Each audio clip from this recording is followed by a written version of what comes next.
Hello student, स्वागत है आपका study point by Vipin sir में। देखिए, लास्ट क्लास में हमने बताया था आपको तीनों संबंधों के बारे में हम बता चुके थे। स्वतंत्र संबंध, सम्मित और संक्रामक के बारे में बता चुके थे। आज हम दोबारा से बताएंगे, एक रिवीजन करा देंगे थोड़ी देर में। देखिए दोबारा, तो संबंध के प्रकार बताए थे लास्ट क्लास में मैंने। तो संबंध कितने प्रकार के होते हैं? संबंध हमारे 3 प्रकार के होते हैं। कितने प्रकार के होते हैं? 3। बेसिकली 3 प्रकार के होते हैं, और एक चौथा भी संबंध होता है, उसे बोलते हैं हम तुल्यता संबंध। उसके बारे में बाद में बात करते हैं। सबसे पहले स्वतंत्र संबंध के बारे में बात करें तो स्वतंत्र संबंध क्या होता है? उस दिन बताया था कि यदि ए का रिलेशन ए से हो, ए का रिलेशन ए से हो, मतलब खुद का खुद से रिलेशन हो, खुद का खुद से रिलेशन हो, ऐसा संबंध क्या कहलाता है? स्वतंत्र संबंध। खुद का खुद से कनेक्शन होना चाहिए। और फॉर एवरी, और यह बात किसके लिए होनी चाहिए?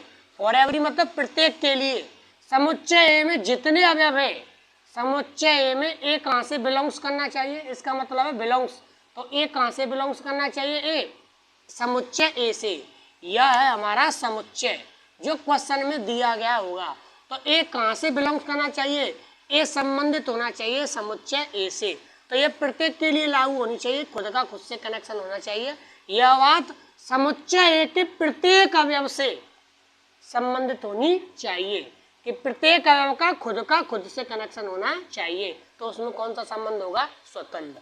अगर हम सम्मित संबंध की बात करें तो सम्मित के लिए बताया था, यदि ए का कनेक्शन बी से है, यदि ए का संबंध बी से है तो बी का ए से संबंध होना चाहिए।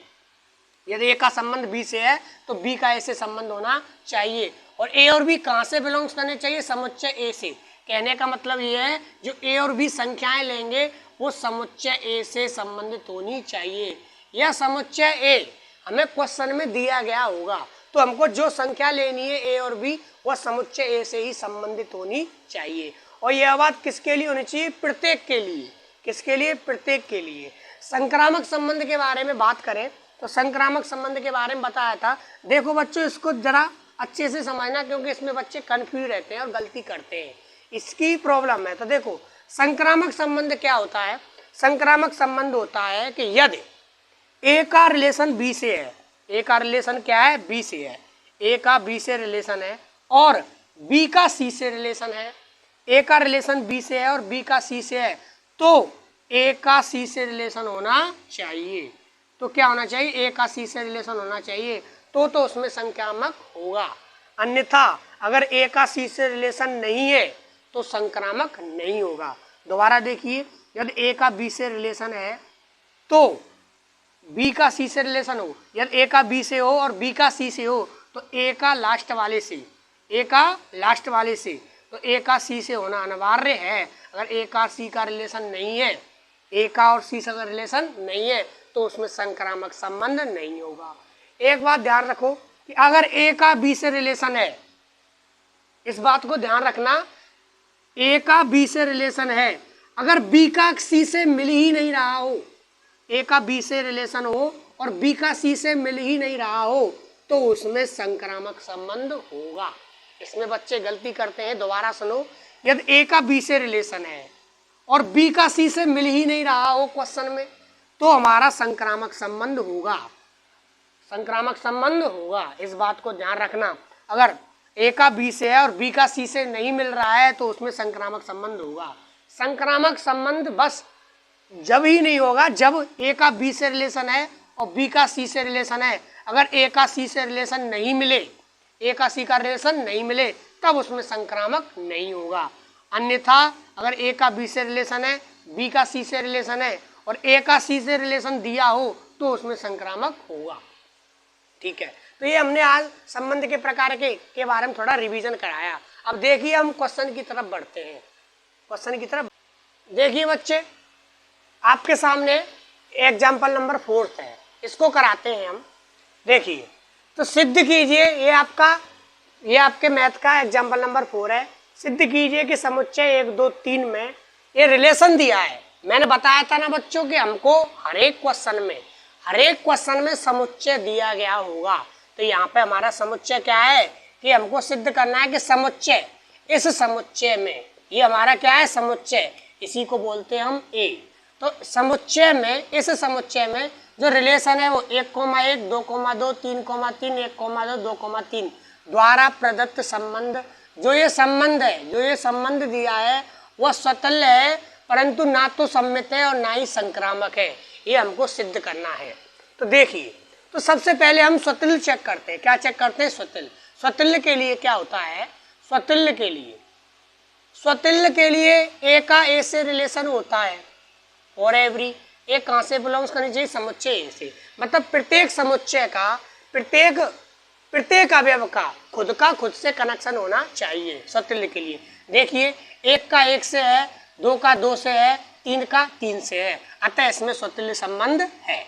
क्या है? इसमें स्वतुल्य संबंध है। मतलब 1 का 1 से रिलेशन है, 2 का 2 से रिलेशन है और 3 का 3 से रिलेशन है, इसलिए इसमें कौन सा संबंध है? स्वतुल्य संबंध है। अब बात करें हम सम्मित की बात करें तो सम्मित के लिए क्या होता है? ए का अगर बी से रिलेशन है तो बी का ए से रिलेशन होना चाहिए। तो इसलिए तो सम्मित, देखो बेटा, सम्मित और संक्रामक चेक करने के लिए, सम्मित और संक्रामक चेक करने के लिए सबसे पहले हम इन तीनों को चेक नहीं करेंगे, जो समान होते हैं। अब जो बचे हैं हमारे अवयव, उनको चेक करते हैं सम्मित और संक्रामक चेक करने के लिए। स्वतुल्य के लिए तो खुद से कनेक्शन होता है, तो इसमें हमारा क्या है? 1 का 1 से है, 2 का 2 से है, 3 का 3 से है, तो इसमें क्या है? स्वतुल्य संबंध है। लेकिन इसमें ना तो सम्मित है ना ही संक्रामक है, यह चीज सिद्ध करनी है हमको। तो देखो, तो सम्मित और संक्रामक चेक करते हैं जब हम 1,1, 2,2, 3,3 को हटा देते हैं। अब यहाँ से चेक करते हैं। तो देखो, सम्मित के लिए क्या होता है? ए का बी से है तो बी का ए से होना अनिवार्य है। इसलिए देखो, 1 का 2 से है, 1 का क्या है? 2 से है, तो सम्मित होने के लिए 2 का 1 से होना चाहिए। तो 1 का 2 से है, इसका 2 का 1 से मौजूद नहीं है, इसलिए इसमें सम्मित संबंध नहीं है, क्योंकि इसका उल्टा मौजूद नहीं है। 1,2 है लेकिन 2,1 नहीं है इसमें, तो इसमें 2,1 कहीं दिख रहा है? नहीं, तो 2,1 इसमें नहीं है, इसका उल्टा नहीं है। तो सम्मित के लिए क्या होता है? ए कोमा बी का रिलेशन है तो बी कोमा ए का होना चाहिए, तो इसमें हमारा 1,2 है लेकिन 2,1 नहीं है, इसलिए इसमें संबंध नहीं है। लेकिन इसके लिए हमको रीजन देना पड़ेगा।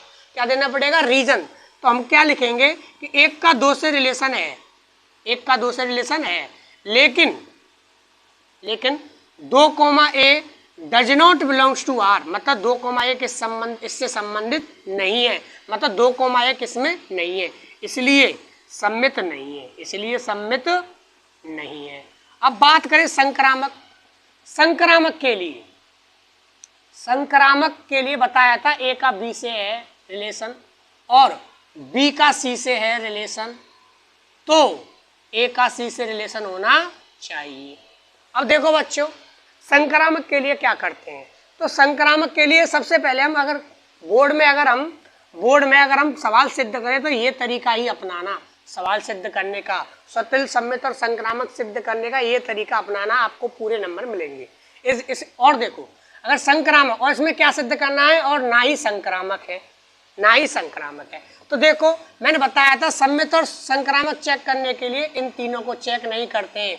1,2, देखो 1 का 2 से है तो 2 का किसी और से है? हाँ, 1 का 2 से है, 2 का 3 से है, तो 1 का 3 से होना चाहिए। संक्रामक के लिए क्या होना चाहिए? मैंने बताया था ए का बी से है, बी का सी से है, तो ए का सी से कनेक्शन होना चाहिए। संक्रामक के लिए देखो 1 का 2 से है, 2 का 3 से है, लेकिन 1 का 3 से नहीं है, इसलिए इसमें संक्रामक संबंध भी नहीं है। अब लिखते कैसे इसको? देखो, तो 1 का 2 से रिलेशन है, 2 का 3 से रिलेशन है, बट 1 का 3 से रिलेशन नहीं है, does not belongs to R, इसलिए यह संक्रामक नहीं है, इसलिए संक्रामक नहीं है। देखिए बच्चों, ये भी आपका एक एग्जाम्पल है, आपकी किताब का ही एग्जाम्पल है, इसको कराते हैं। तो ए बराबर, एग्जाम्पल है, ए बराबर A comma B comma C comma D, ये हमारा समुच्चय है, दिया गया है, जो हर एक क्वेश्चन में होगा। तो देखो, जो हर एक क्वेश्चन में दिया गया होगा, तो A comma B comma C comma D में एक संबंध आर बराबर है A comma B comma A comma A परिभाषित है, तो ये हमारा समुच्चय है, ये हमारा रिलेशन है। तो ये हमें बताना है कि इन चारों ऑप्शनों में से कौन सा ऑप्शन सही है। तब सम्मित एवं संक्रामक, स्वतुल्य एवं संक्रामक, केवल सम्मित केवल संक्रामक। हमको मालूम करना है कि कौन सा ऑप्शन सही है। तो देखो सबसे पहले हम स्वतुल्य चेक करते हैं। क्या चेक करते हैं? स्वतुल्य। तो स्वतुल्य के लिए हमने बताया था आपको, स्वतुल्य के लिए ए का ए से रिलेशन होना चाहिए और ये प्रत्येक के लिए होनी चाहिए। तो हमारे समुच्चय में कितने अवयव है? A B C D. तो इन चारों का खुद से कनेक्शन होना चाहिए। तो देखिए ए का ए से कनेक्शन है लेकिन बी का बी से नहीं है, सी का सी से नहीं है, इसलिए इसमें स्वतुल्य संबंध नहीं है। अब सम्मित चेक करते हैं, स्वतुल्य संबंध क्यों नहीं है इसमें? क्योंकि ए का ए से संबंधित है लेकिन बी का बी से नहीं है, सी का सी से नहीं है, डी का डी से नहीं है, इसलिए इसमें स्वतुल्य संबंध नहीं है। स्वतुल्य संबंध के लिए ए कोमा ए का रिलेशन होना चाहिए और प्रत्येक के लिए होनी चाहिए। यह समुच्चय में जितने अवयव हैं उन प्रत्येक अवयव का खुद से कनेक्शन मिलना चाहिए, तो तब स्वतुल्य होगा, अन्यथा नहीं होगा। तो देखिए सम्मित के लिए क्या होता है, यदि ए का बी से रिलेशन है तो बी का ए से रिलेशन मिलना चाहिए। तो चेक करते हैं। मैंने बताया था, दोबारा बता रहा हूँ कि सम्मित और संक्रामक के लिए जो समान वाले होते हैं उनको कैंसिल कर देते हैं, जो बचते हैं उनको चेक करते हैं, उनका उल्टा मिल रहा है नहीं मिल रहा। तो देखो ए का बी से है, ए का बी से तो बी का ए से है, तो इसलिए ये क्या हो गया? पास हो गया, मतलब इसका उल्टा मौजूद है। तो ए का बी से, बी का ए से है, तो ये मिल गया हमको। अब देखो बी का ए से है तो ए का बी से है, ये रहा, तो ये भी हो गया हमारा पास। तो ए का बी से, बी का ए से मौजूद है, बी का ए से है तो ए का बी से मौजूद है, तो ये दोनों आपस में क्या है? सम्मित है। तो ये हमारा इसमें क्या है? सम्मित संबंध है, इसको हम चेक नहीं करेंगे। देखो अब संक्रामक चेक करते हैं। तो संक्रामक के लिए क्या होता है? संक्रामक के लिए यदि ए का बी से कनेक्शन है और बी का सी से कनेक्शन है तो ए का सी से कनेक्शन होना चाहिए।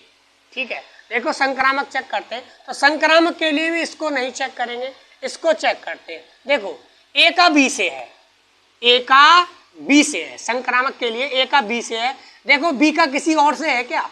बी का ए से ही है, ए का बी से है, बी का ए से है, तो ए का ए से होना चाहिए। है, मौजूद है, ए का ए से मौजूद है, इसलिए ये क्या हो गया? पास। ये वाला युग्म हमारा पास हो गया। अब इसको चेक करते हैं। तो देखो बी का ए से है तो ए का किसी और से स्टार्ट है, इसको नहीं देखेंगे। बी का ए से है तो देखो ए को बी से है, बी का ए से है और ए का बी से है, तो बी का बी से होना चाहिए, लेकिन इसमें बी का बी से संबंध नहीं है।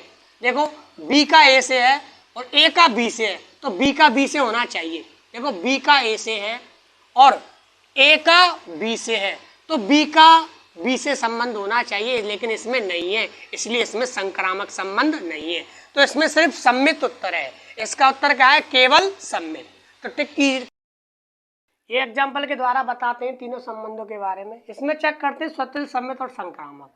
स्वतुल्य के लिए बताया था मैंने, खुद से कनेक्शन होना चाहिए और फॉर एवरी प्रत्येक अवयव कहाँ से बिलोंग होना चाहिए? समुच्चय ए से, यह समुच्चय ए है। एक का ए से कनेक्शन है, दो का दो से कनेक्शन है, तीन का तीन से कनेक्शन है, चार का चार का, मतलब प्रत्येक अवयव का खुद से कनेक्शन है, इसलिए हमें स्वतुल्य संबंध है। सम्मित के लिए बताया था अगर ए का बी से है तो बी का ए से मिलना चाहिए, उल्टा मिलना चाहिए। तो इनको हम चेक नहीं करेंगे, ना तो सम्मित के लिए चेक करेंगे ना ही संक्रामक के लिए चेक करेंगे।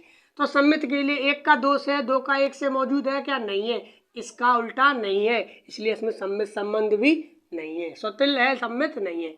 संक्रामक के लिए ए का बी से है और बी का किससे? सी से है, तो ए का सी से होना चाहिए।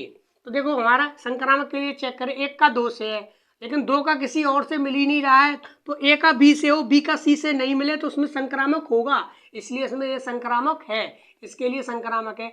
एक का तीन से है, तीन का दो से है, तो एक का दो से होना चाहिए, तो एक का दो से मौजूद है, इसमें ये भी क्या हो गया? ये भी अप्रूव हो गया। तीन का दो से है तो दो का किसी और से मिल रहा है क्या? नहीं मिल रहा, तो ये भी पास हो गया। तो अतः हमारा इसमें स्वतुल्य है, सम्मित नहीं है, लेकिन संक्रामक है। ठीक है, इसमें स्वतुल्य और संक्रामक है, सम्मित नहीं है। Thank you. देखिए बच्चों, ये आपका किताब का ही एग्जाम्पल है, एग्जाम्पल नंबर दूसरा। देखिए ये इम्पोर्टेंट एग्जाम्पल है और अक्सर ऐसे क्वेश्चन पेपर में आते हैं जिसमें हम सिद्ध करते हैं कि सिद्ध कीजिए एक तुल्यता संबंध है। और तुल्यता संबंध सिद्ध करने के लिए मैंने बताया था, तुल्यता संबंध का मतलब यह है अगर किसी सवाल में तीनों संबंध पाए जाए, स्वतुल्य, सम्मित और संक्रामक, तो वह तुल्यता संबंध होगा। तो देखिए इसमें तीनों संबंध पाए जाएंगे और हमारा सिद्ध हो जाएगा यह तुल्यता संबंध है। तो देखो, तो मान लीजिए कि टी किसी समतल में स्थित समस्त त्रिभुजों का एक समुच्चय है। एक मैंने बताया था समुच्चय हर एक क्वेश्चन में होगा, इस क्वेश्चन में भी समुच्चय दिया गया है, उसका नाम क्या है, एक समुच्चय टी जो समुच्चय है बच्चों, टी जो समुच्चय है वो क्या है, समतल में स्थित समस्त त्रिभुज। तो जो समुच्चय है वो क्या है हमारा, समतल में स्थित समस्त त्रिभुज। मतलब जो हमें समुच्चय दिया गया है वो क्या है, तो हमारे समुच्चय टी में क्या है, समतल में स्थित समस्त त्रिभुज। समस्त त्रिभुज मतलब सभी प्रकार के त्रिभुज उपस्थित है हमारे समुच्चय टी में। समुच्चय टी में क्या स्थित है, सभी प्रकार के त्रिभुज, समकोण त्रिभुज, समद्विबाहु त्रिभुज, विषम बाहु त्रिभुज, सभी प्रकार के त्रिभुज उपस्थित हैं। ये हमें समुच्चय दिया गया है। समुच्चय एक तरीका से क्या होता है, परिवार होता है। तो हमें अभी कभी परिवार से बाहर नहीं जाना चाहिए, इसलिए तो हमें जो त्रिभुज लेने हैं वो कहाँ से लेने हैं, समतल में स्थित समस्त त्रिभुजों, मतलब इसी समुच्चय में से लेने हैं। तो देखिए, तो टी में क्या में, टी मतलब इस समुच्चय में ये रिलेशन दिया है। क्या रिलेशन दिया है, T1 और T2 के बीच में। T1 का मतलब है ट्राइंगल 1 त्रिभुज 1 और T2 का मतलब है ट्राइंगल 2 त्रिभुज 2।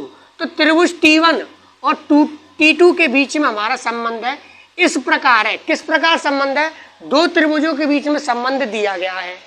क्या दिया गया है कि T1 T2 के सर्वांग सम है। सर्वांग सम आप जानते हो, क्लास 9th में 10th में पढ़ा होगा आपने। सर्वांग सम का मतलब होता है सभी अंग समान, कि दो त्रिभुजों के बीच में संबंध दिया है। क्या संबंध दिया है कि वे दोनों त्रिभुज सर्वांग सम है। तो हमें सिद्ध करना है तुल्यता। तो सबसे पहले चेक करते हैं हम स्वतुल्य संबंध। तो स्वतुल्य के लिए मैंने आपको बताया था कि ये कंडीशन आप लिखनी पड़ेगी आपको। ए का ए से रिलेशन है, फॉर एवरी ए कहाँ से बिलोंग्स करना चाहिए, समुच्चय ए से। तो हमें प्रत्येक अवयव का खुद से कनेक्शन होना चाहिए, लेकिन इसमें हमारे रोस्टर रूप नहीं है। ये कौन सा रूप में रिलेशन दिया है, समुच्चय निर्माण रूप में। तो देखो हमें T1 और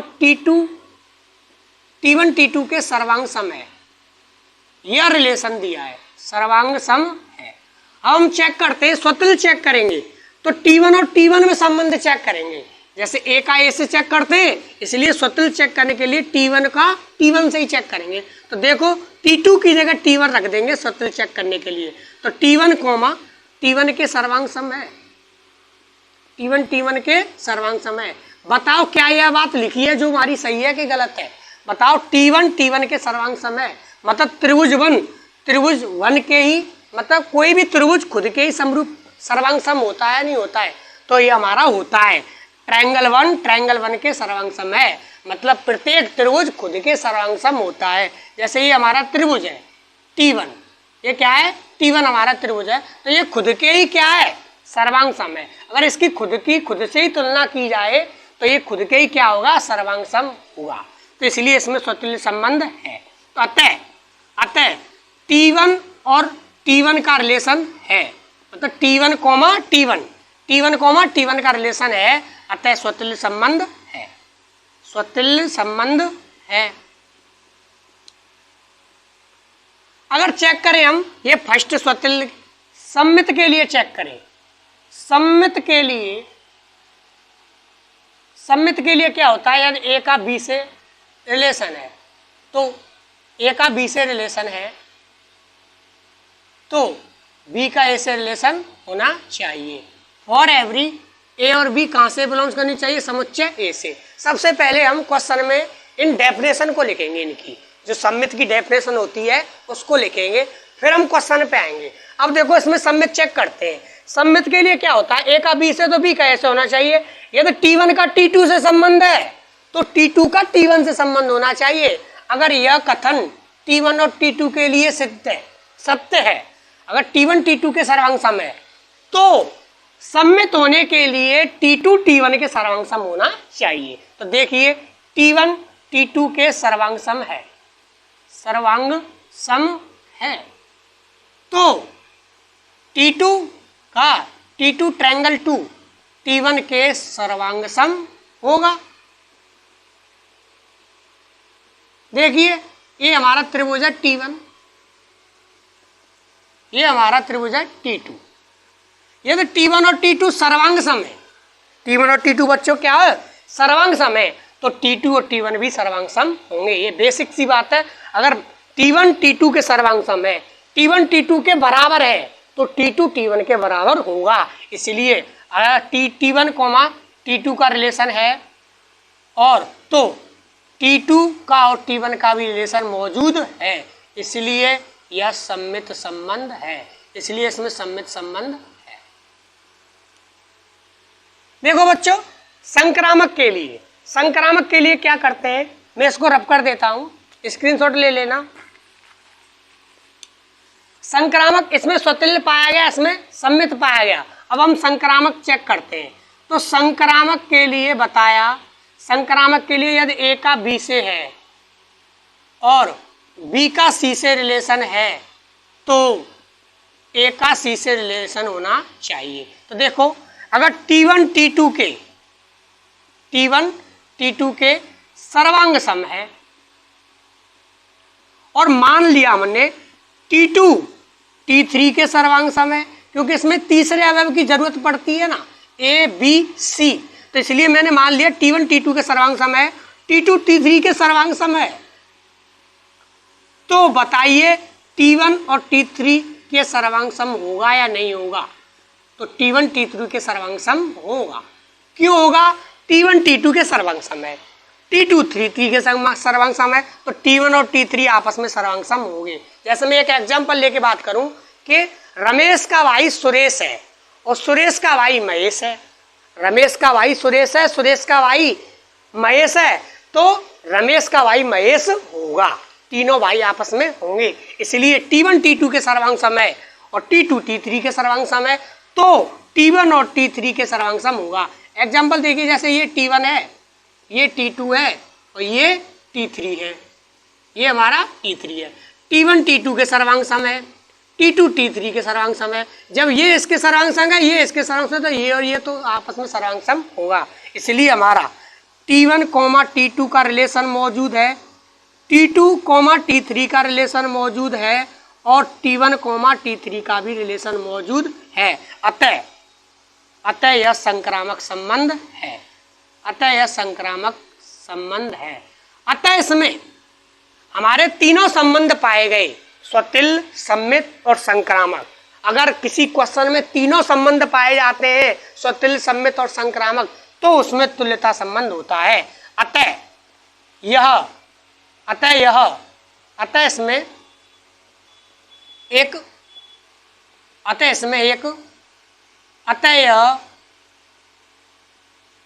तुल्यता संबंध सत्यापित करता है।